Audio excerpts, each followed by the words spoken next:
உங்கள் எல்லாத்துக்கும் இனிய தை பொங்கல் புத்தாண்டு நல்வாழ்த்துக்கள். தை பிறந்தால் வழிபடுறதுன்னு எல்லாரும் சொல்லுவாங்க. இந்த முத்து பிரகாசம் சேனல் சில காரணங்களால், அதாவது ஒரு தமிழின தலைவரை பற்றி நான் போயிட்டு அந்த வீடியோவால் இந்த சேனலுடைய அந்த YPP நாட் எலிஜிபிள் பார்ன்னு சொல்லிட்டு டாலர் சிம்பிள் இதை போட்டிருக்காங்க.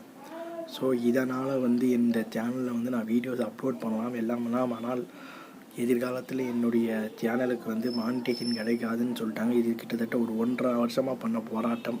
நானும் யூடியூப்பில் பல மெயில்கள் போட்டு பல இது பண்ணிட்டேன். இன்னும் எனக்கு எந்த விதமான ஒரு இதுவும் வரலை.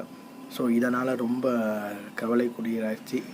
ஸோ இதனால் நான் முத்து ரிப்போர்ட்ஸ்னு சொல்லிட்டு ஒரு புதுசாக ஒரு சேனலை ஆரம்பிச்சிருக்கேன். நம்மளுடைய 3800 சொந்தங்கள் என்னை ஒரு ஆளாக மதித்து என் வீடியோஸ் எல்லாம் பார்த்து இது பண்ணிங்க. அதனால் நீங்கள் முத்து ரிப்போர்ட்ற சேனலை இனிமேல் சப்ஸ்கிரைப் பண்ணி என்னை ஆதரிப்பீங்க நான் நம்பி